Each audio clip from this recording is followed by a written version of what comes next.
Assalamualaikum warahmatullahi wabarakatuh. Halo Sobat Diskominfotik Provinsi Riau dimanapun berada. Kembali lagi bersama saya Dwi Judiana Putri dalam talk show Diskominfotik Provinsi Riau. Nah, nggak perlu lupa nih Icut mengingatkan kembali kepada Sobat Diskominfotik untuk jangan lupa pantengin terus talk show kita, like, comment, share, and subscribe YouTube channel kita Diskominfotik Provinsi Riau. Nah, buat Sobat Diskominfo nih, hari ini kebetulan bertepatan dengan Hari Kebangkitan Nasional. Nah, tentunya kita sebagai masyarakat mengingatkan kembali untuk ayo bangkit bersama. Nah, bagaimana sih kira-kira kita memaknai hari ini? Langsung saja Icut perkenalkan di samping kiri Icut. Udah kedatangan tamu spesial kita ya, ini Ibu Sri Petri Haryanti atau lebih akrab dipanggil dengan Ibu Petri, yaitu Kepala Bidang Ideologi, Wawasan Kebangsaan dan Karakter Bangsa dari Kesbangpol. Halo Ibu, selamat pagi. Selamat pagi. Gimana kabarnya? Sehat? Alhamdulillah. Semangat. Kita udah dengar ya dan melihat langsung wajah Bu Petri yang semangat di pagi hari ini. Nah, di sebelah sebelah kanan Bu Petri ini ada cowok cakep nih. Nah, yaitu Bapak Ketua FPK, Forum Pembauran Kebangsaan Provinsi Riau, yaitu Dr. Andes Haji Auni M. Nur, MSI. Selamat pagi Bapak Auni. Selamat pagi. Ya. Gimana Pak kabarnya? Sehat. Sehat juga. Alhamdulillah. Semoga kita diberi kesehatan selalu ya Pak ya. Nah, berbicara tentang Hari Kebangkitan Nasional dengan tema Ayo Bangkit Bersama nih. Mungkin kita ke Ibu Petri dulu nih. Baik. Karena kita menyapa pertama kali ladies first kalau bahasanya sekarang ya Bu Petri ya. Nah, Hari Kebangkitan Nasional tahun ini diperingati setiap tahunnya diperingati setiap tanggal 20 Mei ya Bu ya. Apa yang dimaksud dengan Hari Kebangkitan Nasional itu sendiri? Bagaimana memaknainya? Oke, baik, terima kasih. Ya, Assalamualaikum warahmatullahi wabarakatuh ya. Pada pemirsa semua, seperti yang kita tahu bahwa Hari Kebangkitan Nasional ini sering kita dengar dan kita peringati itu pada tanggal 20 Mei. Nah, kenapa harus tanggal 20? Iya, kenapa harus tanggal 20? Kenapa enggak tanggal 1 Januari? Ya, kenapa enggak tanggal 5 gitu. Nah, ternyata Hari Kebangkitan Nasional ini berhubungan dengan hari lahirnya Budi Utomo. Pada tahun 1908. Nah, ini kan kenapa ini ada kaitannya dengan berdirinya Budi Utomo ini? Nah, sini kita lihat Budi Utomo ini yang disingkat biasa dengan BO, ini adalah sebuah organisasi yang diinisiasi oleh siswa-siswa dari Stovia, itu yang oleh teman-temannya Budi Utomo, Ade Suraji dan lain-lainnya. Nah, sekolah Stovia itu Budi Utomo ini akibat adanya di awal berdiri akibat adanya politik etnis yang dilakukan oleh Van de Venter ini dari kolonial Belanda. Wah, ini sejarah nih. Ya, jadi dengan adanya ini sekolah ini adalah salah satu sekolah yang terbentuk. Ya, nah dari politik etnis ini ada salah satunya di bidang pendidikan. Nah, maka lahirlah sekolah-sekolah yang Stovia dan lain-lain ini. Nah, di organisasi ini bergerak Budi Utomo ini bergerak di bidang sosial, pendidikan, sosial, budaya. Nah, teman-teman Budi Utomo dan teman-temannya mendirikan ini gitu ya untuk kemajuan pendidikan awalnya, pendidikan Indonesia. Ya kan, awalnya hanya beranggotakan kalangan priai saja. Itu lebih kepada Jawa dan Madura. Nah, ternyata lama-kelama ini berjalan bahwa ini tidak hanya bisa menjadi kepentingan tertentu sehingga dia memikirkan kepentingan bersama. Jadi pada saat itu bersama mulailah Budi Utomo ini pada tahun 1910 mulai merekrut daripada yang berasal dari masyarakat biasa. Nah, jadi sudah mulai untuk memikirkan daripada bagaimana kebangkitan bangsa Indonesia secara nasional. Nah, pada tahun 1910 dan seterusnya, ini Budi Utomo mulai menarik diri dari unsur politik. Dia lebih fokus pada kemerdekaan bangsa Indonesia. Nah, pada tahun 1948, pada saat itu, bangsa Indonesia dalam bentuk ada terjadi perpecahan-perpecahan. Ya, di dalam partai-partai politik. Ya, politik-politik dari kebangsaan yang ada di tingkat nasional ini mulai terjadi bentrok-bentrok. ya pada tahun 48 dengan ditandain oleh adanya pergerakan-pergerakan untuk membebaskan diri dari negara Indonesia, ya, radikalismenya. Itu akibat adanya elit-elit politik yang ada di tingkat nasional. Nah, mulai dari itu maka para pendiri, para tokoh-tokoh kita ini mulai kebingungan, mulai ingin membangkitkan lagi. Bagaimana ini? Berarti kita harus bisa ada lagi membentukkan semangat kebangsaan, persatuan itu harus bangkit lagi pemersatu Indonesia. Nah, berdasarkan dari situ, maka Ki Hajar Dewantara ini bergabung dengan kawan-kawan ini untuk menyampaikan kepada Menteri Pendidikan kita pada saat itu, ini untuk mengingatkan bagaimana ini kita harus ada semangat kebangsaan lagi, semangat persatuan lagi, membangkitkan semangat ini kembali. Maka pada saat itu Indonesia juga ini dalam gejolak, adanya DIITI, ya, untuk pergerakan melepas itu dari Jawa Timur, Jawa Barat dan daerah-daerah yang lain. Adanya juga pergerakan daripada PKI di Madiun, nah, ini salah satunya. Maka berdasarkan ini, maka para tokoh kita itu akhirnya bersatu hingga membuat suatu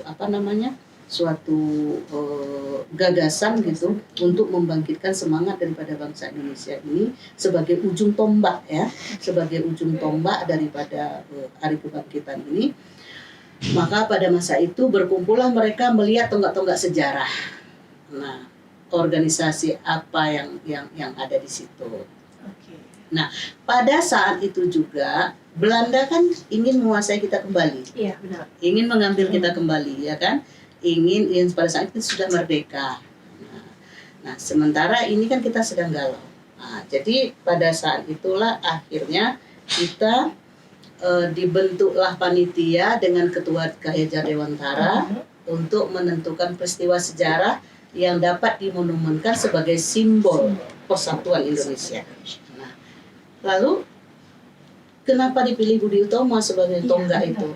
Kenapa harus tanggal 28 Mei? Lahirnya Budi Utomo. Iya, kenapa harus tanggal 20 Mei gitu. Iya, benar. Nah, padahal banyak yang lainnya lagi organisasi, ada NU, ada Serikat Islam gitu kan. Iya. Nah, Kenapa harus ternyata organisasi Budi Utomo ini adalah organisasi politik pertama, pelopor pertama sebagai hari kebangkitan dengan adanya politik etis itu.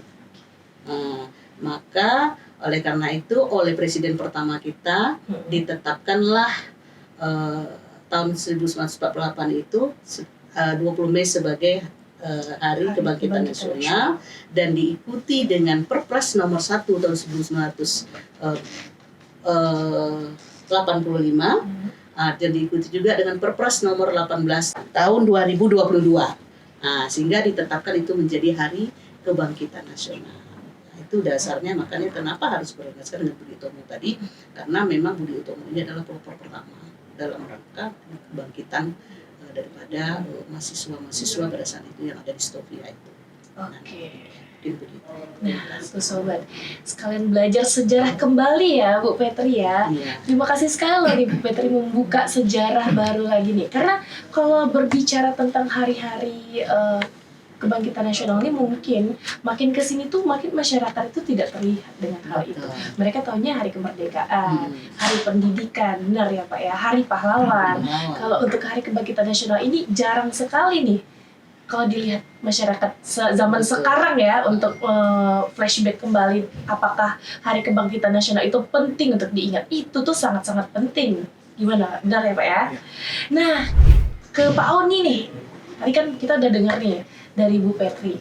Nah, kalau Pak Auni, apa sih arti penting dari kebangkitan nasional menurut Bapak kita ini? Oke, saya menambahkan dari Bu Petri.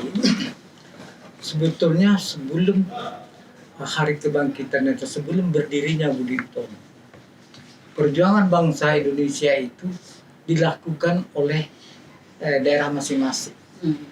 Seperti dan dipimpin oleh kaum bangsawan dan juga para tokoh ulama pada zaman itu. Seperti kita tengok, kita lihat pada masa lalu itu perjuangan Imam Bonjol di Sumatera Barat, perjuangan Sisingamangaraja di daerah Tanah Batak, dan juga perjuangan Patimura di daerah Ambon, maupun Pangeran Diponegoro di daerah Jawa Tengah. Ya, jadi kita melihat dengan perjuangan yang lokal, yang sifatnya lokal itu, dan tidak punya tujuan yang jelas. Karena hanya mereka melawan Belanda karena merasa mereka terusik ya. Iya benar. Nah, mereka merasa terjajah, merasa tersakiti, maka mereka berjuang. Tapi sifatnya hanya lokal. Hanya lokal. Kan mereka itu. Dan tujuannya pun tidak jelas. Mau perjuangan itu apa tidak jelas. Cuma bagaimana Biar nggak terusik melepaskan rasa kebencian, Kebencian, rasa ya. tertekan daripada pihak penjajah. Gitu. Jadi setelah melihat perkembangan seperti itu, jadi mahasiswa kita yang memang orang yang sudah berpendidikan tinggi ya, seperti kita lihat sendiri bahwa tokoh-tokoh yang berdirinya kebangkitan nasional itu, yang membangun kebangkitan nasional itu, berarti kebangkitan yang secara menyeluruh, kayak gitu. Itu mereka pada umumnya dokter, rata-rata ada 3 dokter. Ya, Dr. Sutomo sebagai ketua Budi Utomo, yang kedua Dr. Wahidin Sudirosodo, dan dokter yang ketiga itu Dr. Dr. Cipto Mangunkusumo. Nah, dan di samping itu Kiai Haji ada juga dari ulama, Kiai Haji Samanhudi, dan ada juga dari Hos Cokro Aminoto dan kawan-kawan selain. Jadi mereka ini melihat bahwa perjuangan per daerah itu nampaknya tidak berhasil. Kan yang dilakukan oleh Imam Bonjol sampai ke Patimura dan sebagainya itu nggak berhasil melepaskan kita dari penjajahan. Ini perlu suatu pergerakan yang sifatnya nasional, yang menyeluruh. Dan perjuangan-perjuangan yang ini lebih berorientasi kepada perjuangan non fisik. Istilahnya kalau dulu kan berjuang bersenjata. Kan dengan kemampuannya sangat minim ya. Jadi kalau perlu secara intelektual perjuangan ini, karena kaum intelektual yang memimpinnya juga kaum intelektual, mereka melakukan pergerakan-pergerakan, terutama dengan membentuk organisasi. Itu yang pertama itu organisasi Budi Utomo. Dan itu yang disponsori oleh Dr. Sutomo dan kawan-kawan yang tadi itu. Dan kemudian pergerakan daripada Budi Utomo ini, mereka juga melihat bahwa apa yang harus kita lakukan dalam perjuangan ini, terutama mungkin dari segi ekonomi. Ya, segi ekonomi juga ini harus dikuasai oleh anak bangsa ini ya. Nah, juga ada perjuangan dari segi sosial dan juga politik. Jadi ada 3 unsur besar ini yang merupakan yang membekalkan mereka untuk melakukan perjuangan ini. Jadi kenapa ini Hari Kebangkitan Nasional? Pada saat itulah kita bersama-sama, kan dari seluruh Sabang Merauke itu setelah tokoh-tokoh kita menyatu. Yang sebelum itu kan tidak nasional, pada lokal-lokal tadi itu. Nah, itu maka itulah titik tolak kita 20 Mei itu Hari Kebangkitan Nasional. Dan kenapa saya bilang itu tadi seperti Bu Putri bilang, karena saat itu lahirnya Budi Utomo, yang merupakan satu organisasi yang melakukan gerakan-gerakan secara nasional. Nah, itu yang bisa saya sampaikan di sini. Dan tentunya rasa persatuan dan kesatuan secara nasional ini memang perjalanan bangsa ini tidak mudah, tidak mudah sampai pada hari ini. Banyak perjuangan kita itu yang sifatnya itu banyak hambatan-hambatan baik dari luar maupun dari dalam. Kan itu. Oke, untuk perjuangan bangsa sendiri nih Pak, tahu nih ya. Bagaimana Bapak melihat sebelum tahun 1908 ya, maupun pasca kemerdekaan? Kalau saya lihat ya, ini dalam pengamatan kita sebetulnya. Sebelum perjuangan sebelum kemerdekaan, itu istilahnya rasa nasionalisme, semangat daripada untuk merdeka itu memang sangat tinggi. Mereka berkorban tanpa ingin balas jasa. Ya kan, kita melihat itu, kita tengok pertempuran di mana-mana, perang Surabaya atau segala macam. Kita tidak pernah memikirkan imbalan. Ya, kita hanya bisa berjuang apapun kita korbankan. Harta dan nyawa kita korbankan demi bangsa. Ini idealisnya sangat tinggi. Kan gitu.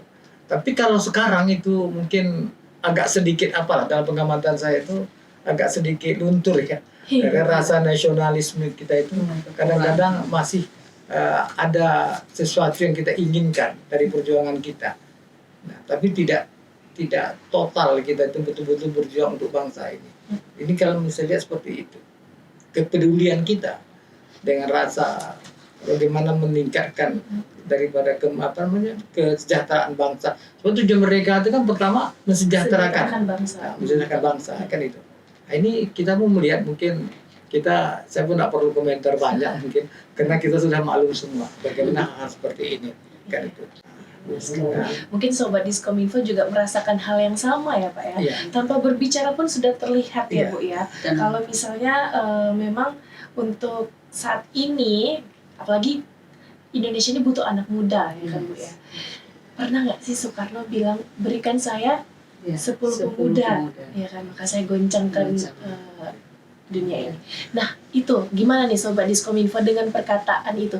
Sudah capek-capek ini kita mempertahankan kemerdekaan kita, di saat merdeka malah rasa itu hilang dan luntur ya Bu ya, benar ya.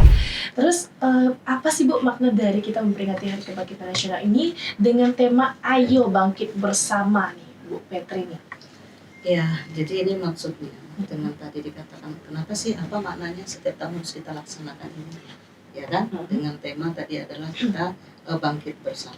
Nah, ini maksud dari Hari Kebangkitan Nasional ini adalah masa bangkitnya rasa dan semangat, ya, rasa dan semangat dari persatuan dan kesatuan nasional dan kesadaran untuk memperjuangkan kemerdekaan Indonesia, untuk mengisi itu semua.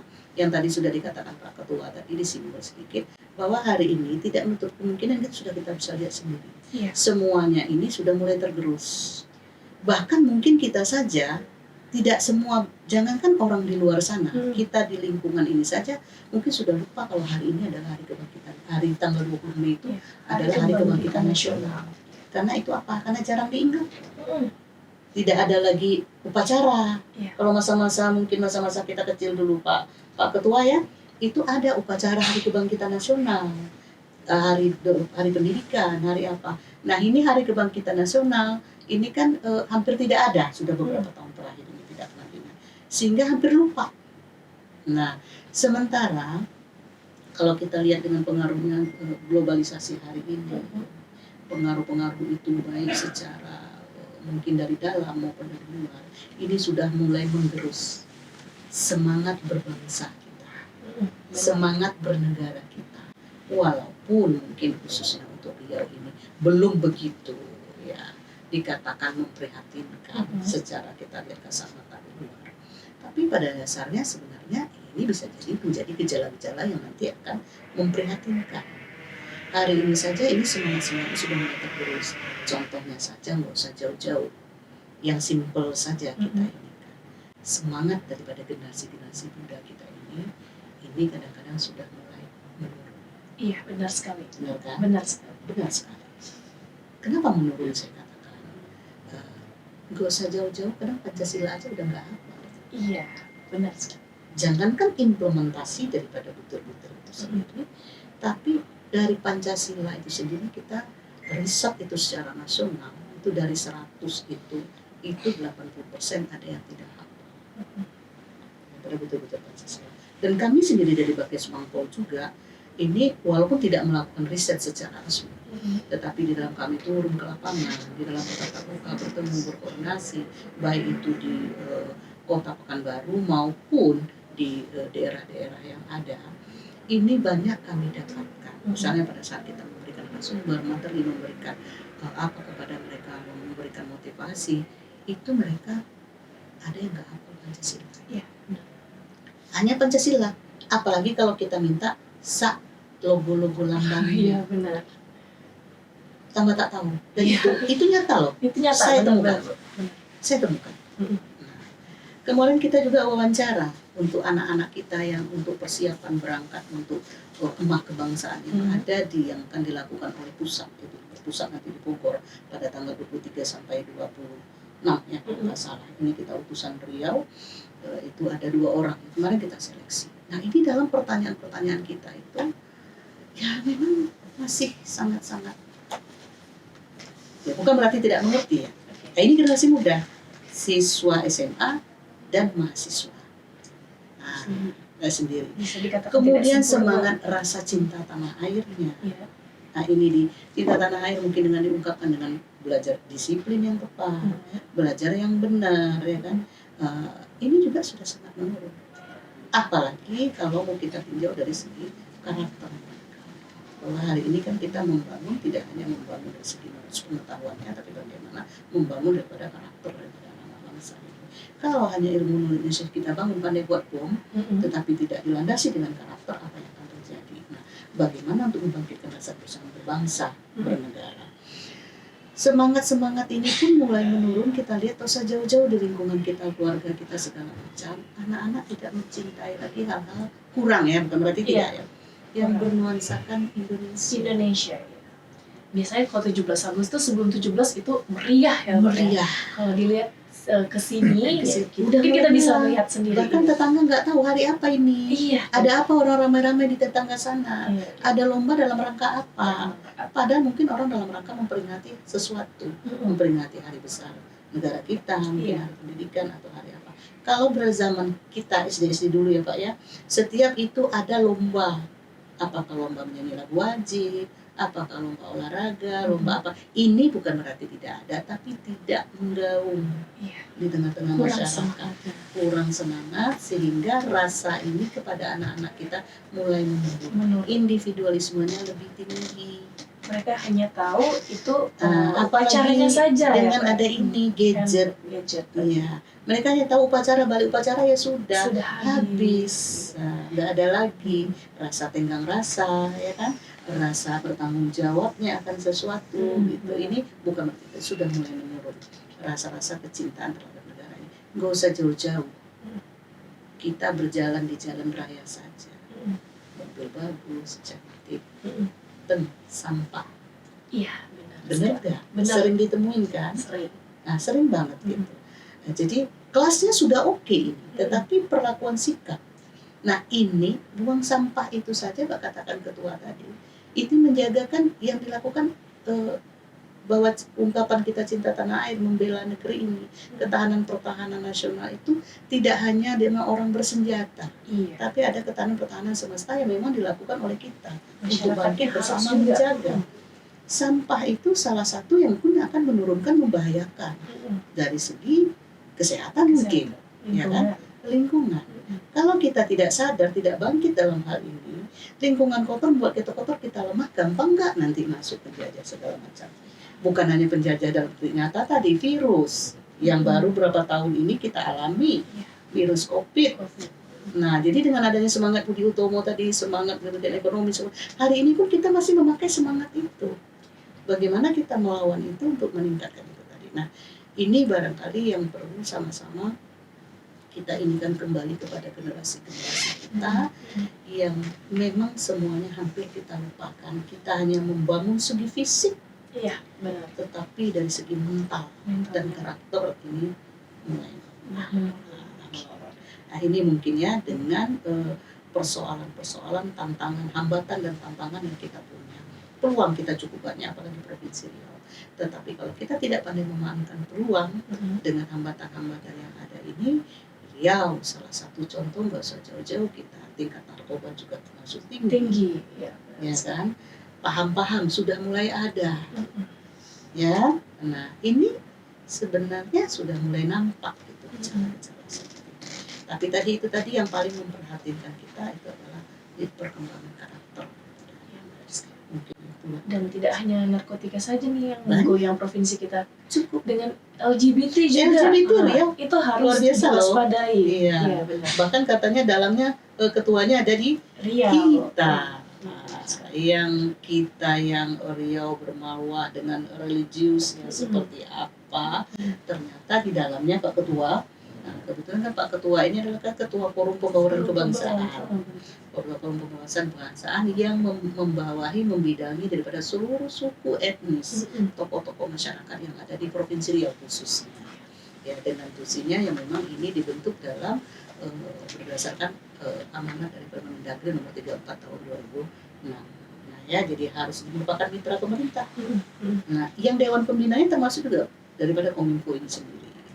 Nah, ini adalah tanggung jawab kita bersama untuk mengantisipasi ini. Ini tidak hanya tanggung jawab kita sebagai lembaga pemerintah mengantisipasi ini, mungkin pemerintah dari segi kebijakannya, tapi bagaimana juga EPK ini nanti sebagai tonggak ini perpanjang tangan kita yang punya masa, Iya. yang ke ujung tombaknya langsung. Mm. Bagaimana ini kita kejar untuk menyikapi ini, gitu. Itu mungkin sementara. Jadi banyak hal juga yang sudah kita lakukan pemerintah, Mm. ya seluruhnya berkolaborasi, tidak hanya berada di batas parpol. Mm.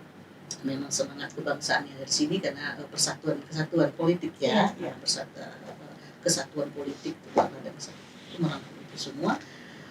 Kita terus bersinergi untuk ini bagaimana mengawal, menjaganya agar paham dan semangat kebangsaan ini tetap terjalin pada anak-anak didik kita supaya ini tidak tergerus.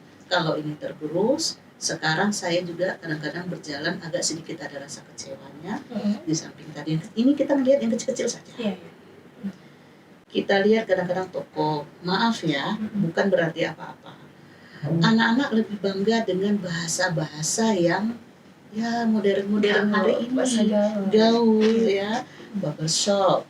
Oke? Oke. Nah, barbershop itu apa artinya? Tempat potong potong rambut, rambut, iya. ya kan? Nah, kadang-kadang padahal kalau kita pergi ke situ harganya lebih mahal loh Mm. daripada tukang cukur. Tukang cukur. Ya. Ya. Kalau zaman dulu bahasanya tukang cukur. Tukang ya. cukur. Nah ini memang simpel loh. Iya. Kayaknya kok ini dibahas, tapi ini menjadi fondasi Mm. agar kita tidak melupakan itu. Boleh memakai bahasa itu, Mm. tetapi maunya di bawahnya adalah juga tukang cukurnya. Nah ini mungkin salah satu langkah-langkah ketua barangkali ya, yang perlu kita inginkan ke depan. Kalau kita menampilkan itu saja, ini tergerus. Oke. Memang dari segi bahasa ya, dari segi bahasa baru. Belum lagi kita melihatnya, kita tak pungkir lah kalau kita berjalan di mana-mana dalam memperingati rasa semangat kebangsaan kita atau sejauh-jauh yang paling besar kita lakukan hari-hari itu adalah hari lahirnya hari kemerdekaan Republik Indonesia. Itu juga. Disuruh masang bendera gaulnya seperti apapun, banyak yang masih bodoh. Iya. Sudah mulai tidak terlihat hal-hal seperti itu. Ya. Saya bodoh ya, gitu. Itu masih merasakan nih pada zaman-zaman kecil ya, antusias Lomba, 17 Agustusnya gimana. bagaimana 17 kita lomba-lomba waktu lombanya kecil-kecil. Iya. Jangankan kita dalam perlombaan, memasang bendera saja kita berat. Kalau dulu semangat nih, satu gang dipasang terus Iya. bendera. Kalau dulu jangankan satu gang tuh ada di bendera kecil-kecil. Iya. Yang kayak lampu-lampu ya berdiri sebagaimana perlombaan. Sampai jalannya dicat-cat ya. Dicat-cat. Iya. Nah hari ini kita meminta, padahal itu kan harus sebagai lambang gitu. Itu aja berat. Nah itu mungkin, nah ini menjadi persoalan kita bersama yang kita lihat di anak-anak sendiri pun sejauh-jauh dari lingkungan kita sendiri yang memang rasa tenggang rasa ya, rasa nasionalisme itu memang jauh menurun. Lagu-lagu kebangsaan sudah mulai tidak didengarkan lagi. Iya. Kalau nggak upacara sekolah Enggak. mungkin tidak. Ada lagu-lagu kebangsaan itu hari ini kan tidak hanya menonton lagu wajib ya ketua ya. Iya. Ada lagu-lagu kebangsaan yang sudah dipopkan, yang kata-katanya Ikuti mungkin zaman mengikuti ya. zaman, tetapi ada nuansa itu. Nah, yang hari ini mungkin tidak sedikit melupakan kita. Ini mungkin barangkali. Mungkin dari sisi Pak Auni ingin menambahkan, sepertinya dari tadi Pak Auni berpikir keras nih. Ya, Ini menjadi beliau soal ini PR kita pakarnya nih. ini loh. Benar. Apalagi yang selalu mendidik anak-anak, dosennya memang tentang Bhinneka Tunggal Ika. Iya. Gitu. Ini harus kita sampaikan secara langsung kepada masyarakat kita nih Pak Auni. Silakan. Saya melihat ya, kebangkitan bersama ini. Dan apa judulnya tadi itu? Ayo Ya, Bang. Ayo Ayo bangkit bangkit bersama. Jadi menurut pemikiran saya itu, kita bangkit bersama itu mulai dari yang paling atas sampai yang paling bawah. Apa yang kita bangkitkan bersama itu?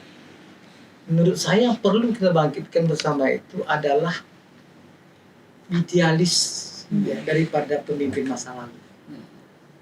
Itu yang kita bangkitkan. Semangat ya, semangat maupun apa namanya itu ya, semangat juang daripada masa lalu, semangat berkorban kepada pemimpin-pemimpin kita masa lalu itu harus kita bangkitkan lagi. Sebab bagaimanapun juga, ya satu buah contoh lebih baik daripada 1000 doktrin. Ya, jadi bangkit bersama itu jangan hanya masyarakat, tapi pemimpin juga harus. Ya kan? Pemimpin itu harus menjadi contoh. Iya. Kan begitu. Iya. Sekarang yang jadi permasalahan yang besar di negara ini kan malah pemimpin yang tak bisa jadi contoh. Karena korupsi, bisa itu kita nampak ada narkoba itu kan semuanya itu kadang-kadang ini yang merusak. Ya. Bagaimana anak muda kita ingin Iya. semangat juang kalau Nah, itu. misalkan pemimpinnya seperti itu? Jadi itu saya bilang tadi itu kita itu bangkit bersama, bangkit kembali kepada masa lalu yang memang kita melihat pemimpin masa lalu, masyarakat kita di masa lalu juga dari pemimpin dan masyarakat di masa lalu itu berkorban, betul-betul nggak berkorban untuk kepentingan bangsa ini. Saya sangat tertarik ya, ini satu contoh saya tengok pemimpin masa lalu itu, misalnya Bung Karno dari segi orang sipil dan juga Jenderal Sudirman. Saya kagum dengan Bung Karno itu, walaupun dengan segala kelemahannya, ya, kekurangannya, yang saya kagum itu pengorbanan dia terhadap bangsa ini. Dulu di zaman Belanda itu guru SD sebelum sekolah rakyat aja, guru sekolah rakyat aja istilahnya tadi itu sudah mapan hidupnya, udah berkecukupan dari segi ekonomi, dari segi fasilitas di zaman itu sudah berkecukupan. Hanya sekolah rakyat, guru sekolah rakyat. Sedangkan Bung Karno itu insinyur loh, satu-satunya insinyur di Indonesia. Kalau dia mau hidup senang, dia kerjasama saya sama Belanda, mungkin dikasih fasilitas rumah mewah, mobil mewah di zaman itu. Bisa kalau dia mau. Tapi demi bangsa, dia mau dipenjara dan dibuang selama 20 tahun. Berapa pahitnya itu. Apalagi dibuang dengan kapal laut. Dari Batavia ke Digul itu, mungkin 4 bulan belum sampai. Berapa penderitaannya di kapal saja dia sudah menderita. Untuk usahakan untuk mandi, untuk air minum aja susah di kapal. Sampai di sana dipenjara lagi. Saya melihat juga penjara aja kemarin waktu dia dibuang ke Bengkulu. Dia di penjara di Benteng Marlborough, Inggris. Itu cuma 2 kali 2,5 meter tempatnya itu. Tidak punya toilet, tidak punya WC. Dan tingginya pun rendah sekali. Mungkin kalau Bung Karno karena orangnya tinggi, mungkin masih menunduk sedikit. Begitu penderitaan dia. Demi apa? Demi bangsa. Ini yang perlu kita seperti contoh. Kita lihat kan Jenderal Sudirman. Jenderal Sudirman itu kalau dia mau senang, mungkin sudah senang kerjasama aja dengan Belanda, dia mungkin sudah dapat fasilitas yang mewah semua. Tapi demi bangsa, coba, waktu dia dalam keadaan sakit, waktu itu saya pernah dengar cerita dia. Waktu Bung Karno mau dibuang ke Bengkulen, Bung Karno bilang pesan apa? Pak Dirman istilahnya istirahat saja, berobat saja di rumah sakit. Tak usah lagi bergerilya. Tapi Pak Dirman terus bergerilya. Dia tidak peduli. Dia bergerilya artinya apa? Walaupun paru-paru tinggal sebelah, ya, tidak bisa lagi berjalan, hanya ditandu. Masih memimpin perang gerilya. Dari gunung ke gunung, dari lembah ke lembah. Demi apa? Demi bangsa. Ini pengorbanan yang sangat luar biasa. Ini yang perlu kita jadikan pedoman ya, bagi baik pemimpin, baik masyarakat. Bagaimana kita berkorban sesuai dengan situasi dan kondisi kita. Tapi untuk kebersamaan, untuk bangsa ini, saya ini yang sangat tertarik. Ya kan? Sekarang ada tidak pemimpin yang mau berkorban seperti itu? Coba kita tanya diri sendiri. Ya. Ini yang kita menjadi. Jadi kita harus bangkit bersama dalam pengertian ini. Ya, bangkit bersama bagaimana kita bisa mencontoh, menghayati daripada perjuangan-perjuangan pemimpin maupun masyarakat. Masyarakat kita dulu juga begitu. Iya, benar. Dalam keadaan susah dia terus memberikan makanan kepada tentara-tentara kita yang bergerilya. Iya. Walaupun dia susah, tapi dia masih mau berkorban. Memberikan fasilitas apa yang dia bisa kasih. Iya. Ini kan perlu menjadi contoh dan teladan kita. Ini yang perlu saya jadi bangkit dalam pengertian di sini itu. Mari kita bersama-sama bangkit kembali mengambil sebabnya perjuangan para pemimpin dan masyarakat kita masa lalu itu harus menjadi inspirasi buat kita berjuang pada saat ini. Saya rasa itu aja. Oke Pak. Ya. Oke Pak Uni. Terhanyut ya, Icut mendengar sebagai salah satu pemuda juga nih. Kalau dikategorikan Icut berarti pemuda zaman sekarang ya, Bapak ya. Nah kalau berbicara tentang tadi kan kita bisa lihat sendiri bagaimana zaman dahulu dan zaman sekarang. Ini kan kita kalau dibicara pada zaman kini itu penuh tantangan dengan dunia teknologi. Nah, ini menjadi PR lagi nih kepada Bu Petri dan Pak Auni. Bagaimana nih pendapat dari kedua ibu dan bapak kita ini tentang bicara masa kini deh, yang menjadi warning ya untuk kita anak bangsa. Saya dulu Pak Ketua. Iya. Iya. Oke, boleh Bu Petri. Iya, mungkin inilah tadi yang sempat saya katakan tadi bahwa bagaimana ancaman, tantangan dan hambatan yang terkait dengan proses semangat kebangsaan ini. Salah satunya tadi itu adalah dengan era digital hari ini. Iya, benar sekali. Ya kan? Era digital modernisasi hari ini yang kita lihat. Ya, ini sebenarnya peluang. Kalau kita lihat dari peluang baik. Tapi kalau kita lihat dari tantangan, hambatannya juga bisa menjadi hambatan dan tantangan juga. Jadi dengan adanya era digital ini bisa memberikan pelajaran yang baik juga buat kita. Bukan hanya buruknya saja. Dia akan menjadi buruk kalau ini sudah tidak terkontrol dan terkendali. Itu dia menjadi tantangan. Itu menjadi tantangan buruk. Ya. Bagaimana kita cara mengendalikannya. Nah, inilah tadi perlunya bagaimana pembentukan daripada pendidikan karakter tadi yang berdasarkan nilai-nilai dasar negara kita adalah Pancasila. Dalam pengimplementasian betul-betul Pancasila, rasa-rasa yang tadi yang harus dimiliki sebagai seorang bangsa Indonesia. Ya, harus memiliki ini dulu. Jadi kalau ini memang sudah dimiliki dengan karakter yang benar, apapun ancaman-ancaman digital itu, ya saya rasa mungkin tidak terlalu bagaimana kan gitu. Tetapi kalau ini nggak ada, ini bisa tergerus. Tergerus dia. Nah, karena kita hambat ini juga nggak mungkin. Dan ini peluangnya sangat besar. Banyak pembelajaran di sana yang bisa kita ambil.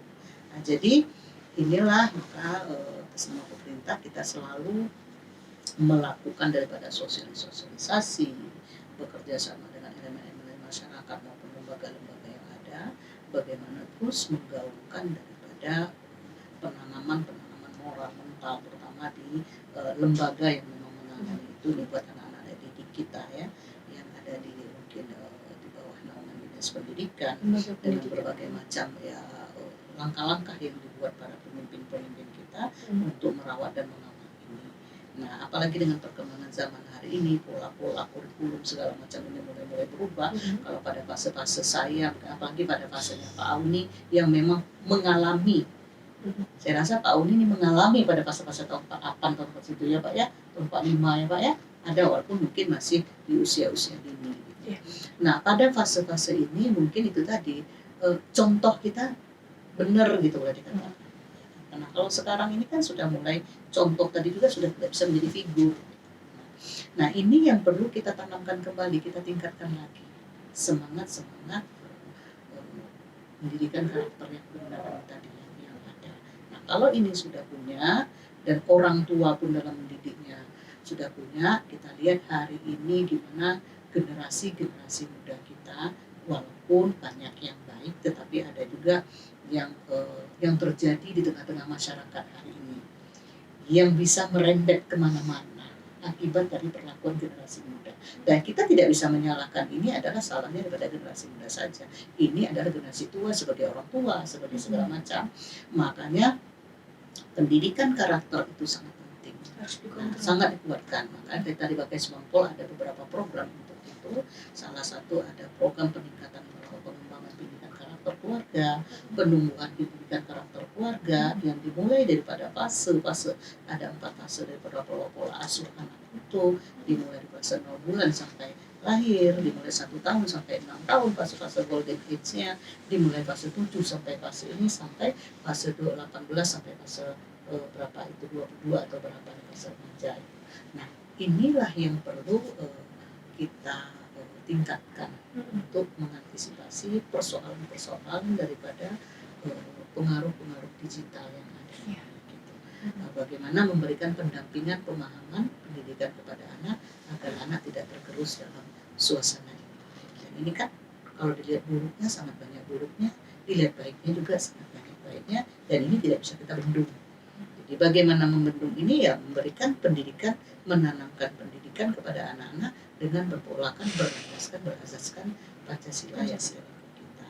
Contoh tadi kita sempat bincang-bincang di luar, negara maju contohnya salah satu Jepang. Jepang semaju apapun mereka karakternya tetap. Iya, benar. Kalau kita lihat anak-anaknya tetap mau lewat permisi, Iya. permisi. Hari ini anak-anak kita itu sudah mulai tergerus.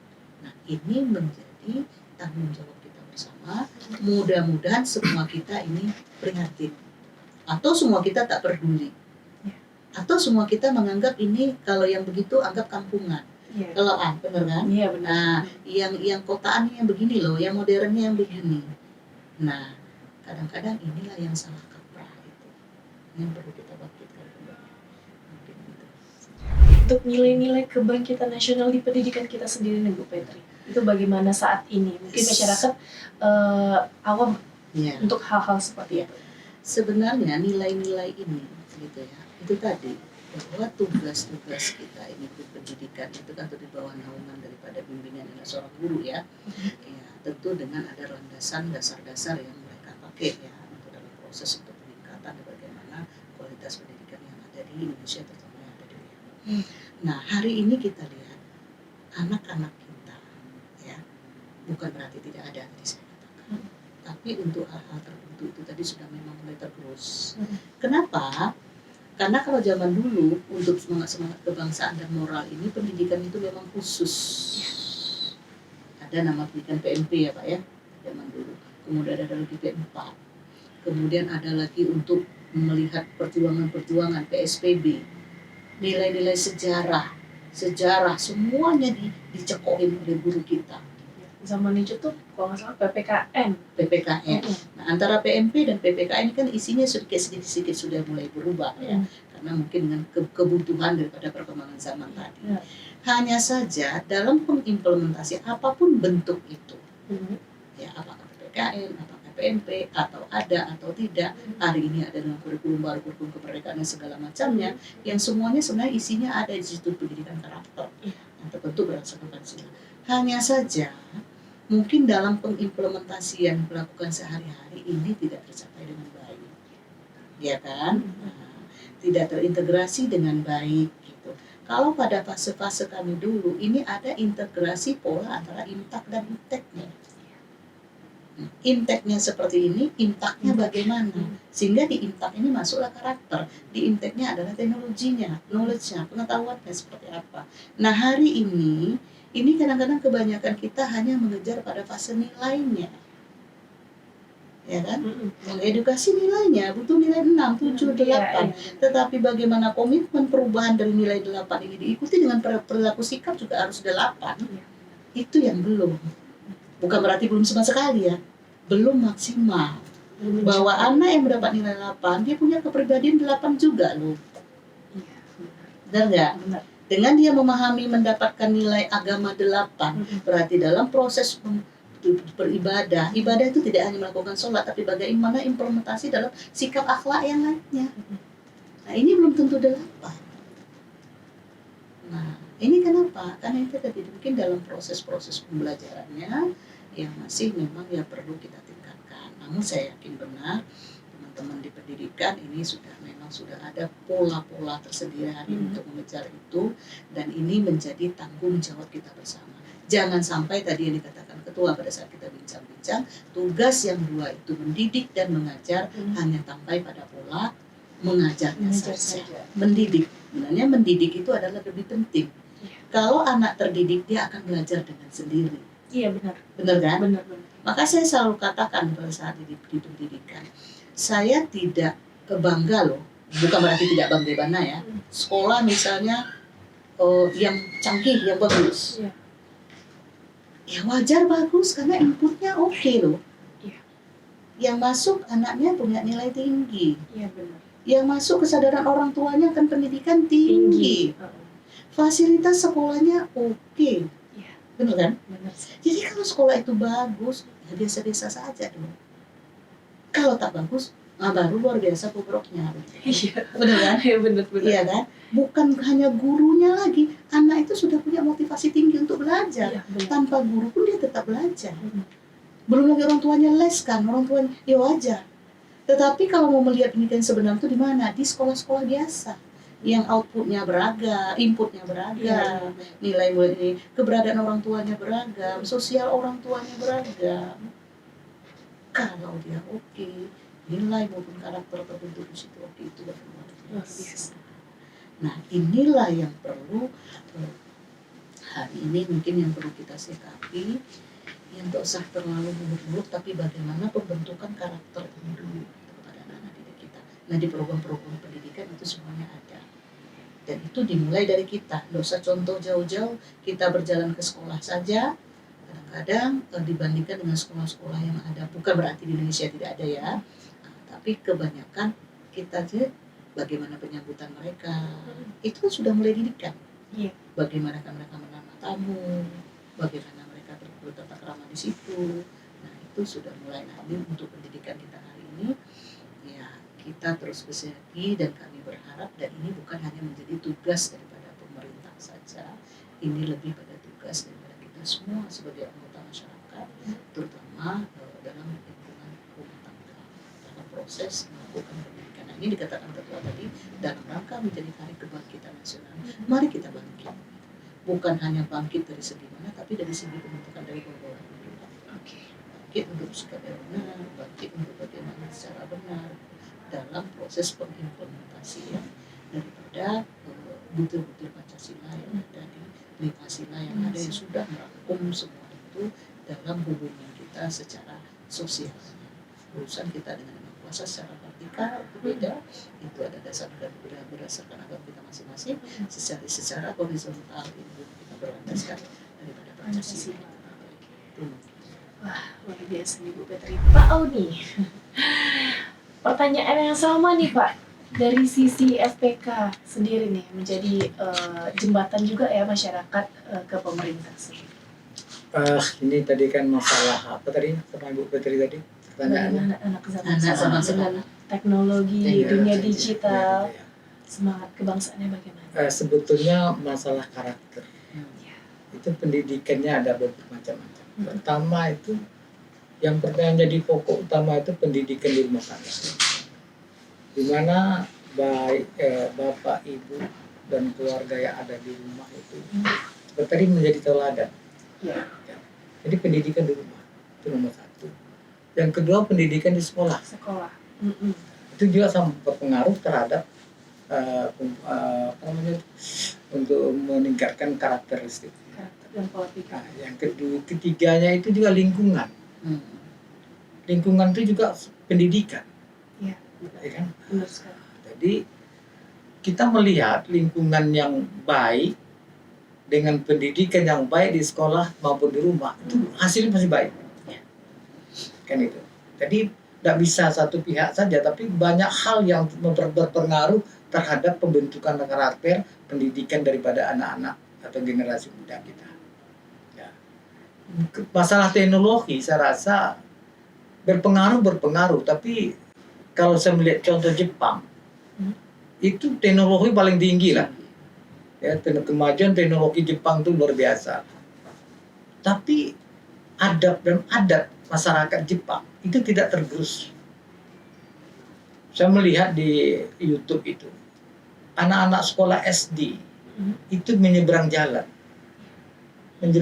Waktu menyeberang jalan di tempat penyeberangan. Jadi waktu mereka melewati penyeberangan, anak-anak sekolah ini, itu mobil berhenti semua. Iya benar. Berhenti kan? Ya. Begitu dia sampai ke seberang, dia masih memberikan hormat kepada supir-supir itu. Benar. Mengucapkan terima kasih. Terima kasih. Ini hal kecil, tapi ini adat ya. Padahal Jepang itu punya teknologi tinggi. Iya, dan masih berlaku sampai sekarang. Kan gitu kan? Kita bisa nggak seperti itu? Nah, ini masalahnya. Kita punya adat. Tapi apakah itu sudah bisa mendunia di kalangan rumah tangga maupun di kalangan lembaga-lembaga pendidikan? Ini persoalannya di situ. Jadi banyak hal dan banyak aspek ya untuk membentuk karakter itu. Itu yang pertama. Contoh tadi saya bilang. Karena contoh tadi. Dan dari segi kebangsaan FPK, ya saya melihat bahwa FPK saat ini istilahnya baru dalam taraf permulaan dalam rangka bagaimana menjadikan Indonesia masa depan itu. Indonesia masa depan itu sebetulnya kalau kita melihat seperti Amerika. Amerika itu kan bukan lagi suku, malah ras yang bercampur baur di sana. Semua ras di dunia ada di Amerika. Ada orang Inggris, ada orang Spanyol, ada orang India, ada orang kita. Ya, itu banyak sekali di Amerika. Tapi mereka sampai saat ini, mereka tidak merasa dia orang Jerman, dia tidak merasa dia orang Belanda, dia tidak merasa orang Jepang. Dia merasa orang Amerika. Maka ada satu provinsi di Amerika yang gubernurnya itu orang Tionghoa. Dan juga lintas agama malah. Maka di Inggris ada juga yang kepala daerahnya itu dari Islam, dari Muslim. Padahal itu negara-negara yang Kristiani ya. Jadi sudah lintas agama dan lintas ras atau lintas suku. Jadi saya sebetulnya ingin mimpi saya itu FPK itu seperti itu. Di mana pada suatu saat kita tidak lagi berbicara soal suku, soal ras. Tapi kita berbicara soal figur. Ya. Nah, kita melihat Amerika juga begitu. Mereka tidak melihat warna kulit, tidak melihat lagi ras.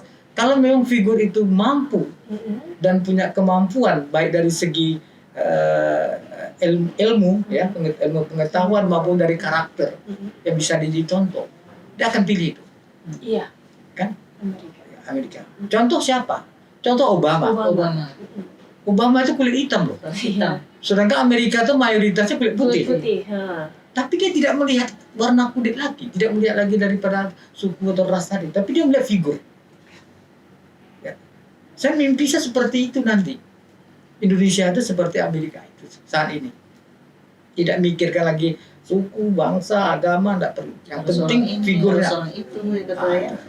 Dan itu yang saya pikirkan ke depan itu sebagai FPK. Cuma memang mengalami proses.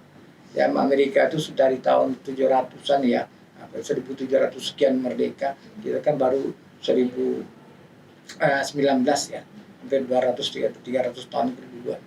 Tapi itu saya berharap seperti itulah. Ya kan? Nah, mimpi saya seperti itu. Mudah-mudahan ke depan itu seperti itu Indonesia ini. Ya. Amin. Okay.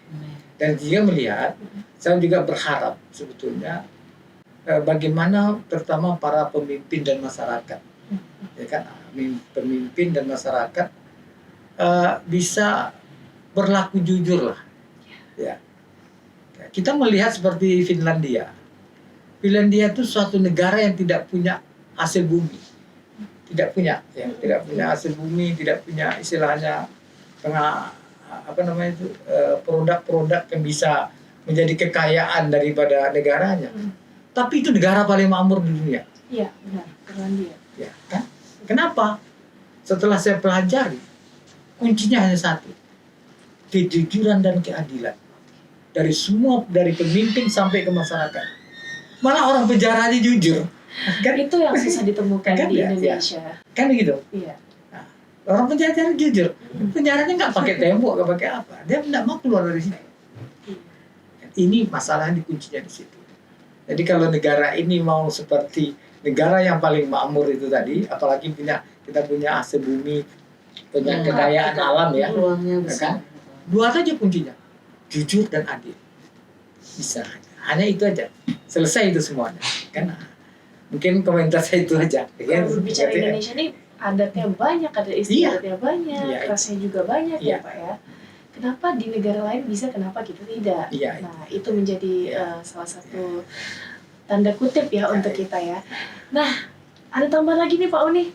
Kalau saya rasa untuk saat ini dulu lah. Kalau bahan banyak kali nih. Iya. Udah hampir 1 jam juga kita bersama ya. Tapi untuk demi kepentingan kita bersama juga nih, demi bangsa kita dengan Hari Kebangkitan Nasional ini yang hampir saja terlupa ya. hampir saja terlewatkan mungkin ya, udah beberapa tahun ini tidak terdengar ya Bu ya, euforia masyarakat untuk Hari Kebangkitan Nasional ini. Mungkin Pak Oni dan Bu Petri terakhir nih memberikan sedikit wejangan ya, memberikan sedikit pesan dan kesan untuk masyarakat. Silakan. Pak Oni. Oke. Pesan saya sama satu, bagaimana kita membangkitkan semangat kebangsaan ya, dan persatuan kita, dan juga kegairahan kita untuk berbangsa dan bernegara ini. Tentunya yang mungkin pesan saya, bagaimana semua lapisan masyarakat ataupun komponen masyarakat, baik dari tingkat atas maupun sampai tingkat bawah, yang mulai dari pemimpin yang paling atas dan paling bawah itu Pak RT lah itu hasilnya, dapat membuatkan kegiatan-kegiatan yang bisa memberikan semangat kembali, yang bisa menyemangati kembali hari-hari masa lalu yang memang sangat bersejarah bagi bangsa ini. Seperti misalnya di tingkat pendidikan, lembaga-lembaga pendidikan lain, bikinlah paling tidaknya lomba-lomba yang bersifat bisa mengingatkan kembali kepada sejarah masa lalu itu. Ya, lomba-lomba cerdas tangkas, cerdas cermat itu, yang mungkin bisa anak muda itu atau generasi muda kita bisa mempelajari kembali, membaca kembali sejarah masa lalu yang memang sangat sangat menjadi bekal kita untuk masa depan gitu. Jadi kita sekarang itu jangan merupakan masa lalu ya. Kita kalau merupakan masa lalu berarti kita juga akan kabur di masa depan kita. Jadi kita perlu masa lalu itu modal kita untuk masa depan.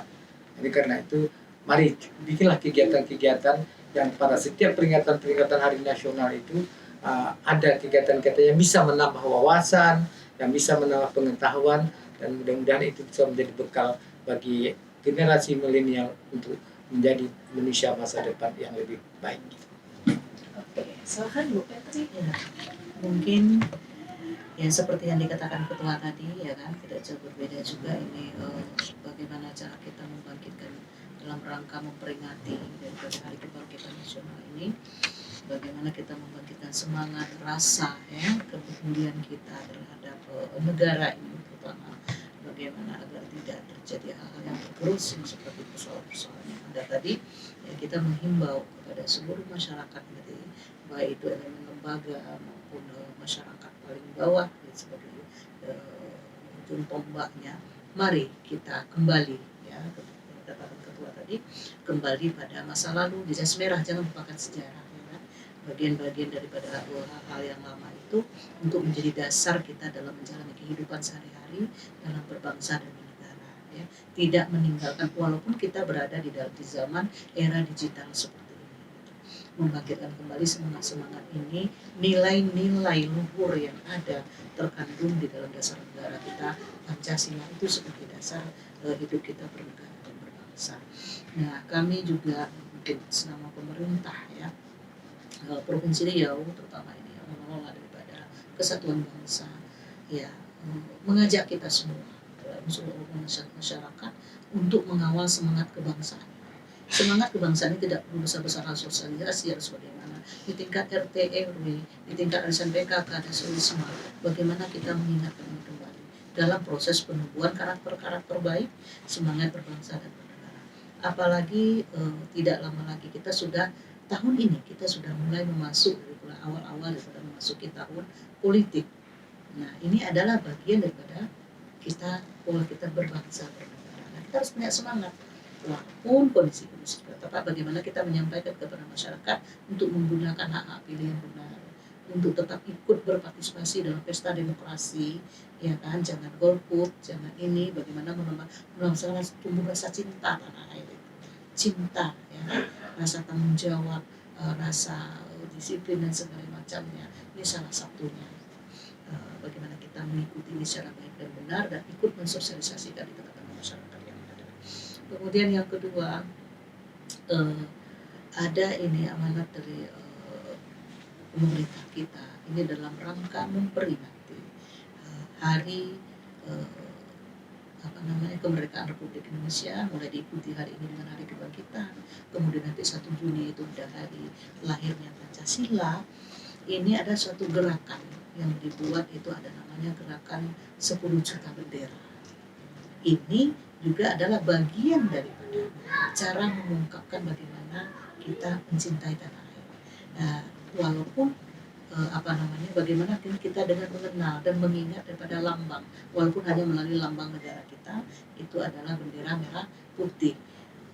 Jadi kita menghimbau kepada seluruh elemen masyarakat, lembaga dan masyarakat, mulai tanggal 1 Juni nanti untuk mengibarkan bendera merah putih itu selama lebih kurang 3 bulan, dari mulai tanggal 1 Juni sampai tanggal 31 Agustus. Jadi tidak mestinya wajibnya misalnya bendera itu di rumah, pakai bendera rumah, tetapi di jalan-jalan di mana-mana tanamkan logo-logo bendera itu, walaupun itu kecil, di motor, dimeriahkan, bahwa untuk mengingat kembali. Takutnya nanti ada yang tak tahu di warna bendera kita seperti apa. Jadi ini salah satu gerakan kita juga dalam rangka membangkitkan rasa cinta tanah air. Ya, rasa cinta tanah air kita terhadap negara ini salah satunya melalui logo tadi, melalui lambang besar negara kita.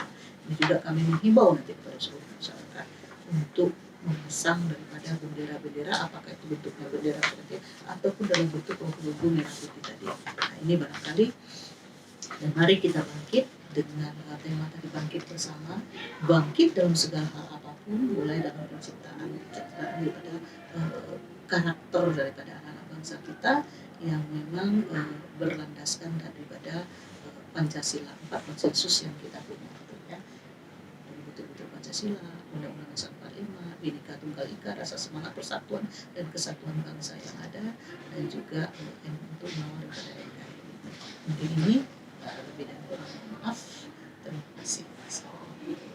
Waalaikumsalam. Terima kasih nih untuk Bu Petri dan Pak Auni ya sudah mau mampir nih ke talk show-nya Diskominfotik Provinsi Riau. Nah, ayo bangkit bersama. Tema ini dihimbau untuk seluruh masyarakat dan seluruh stakeholder. Ayo bersinergi, bangkit bersama untuk semangat kembali untuk tetap membangun bangsa dan tetap ingat sejarah bangsa untuk bekal masa depan dalam bangsa dan bernegara untuk Indonesia lebih baik di masa depan.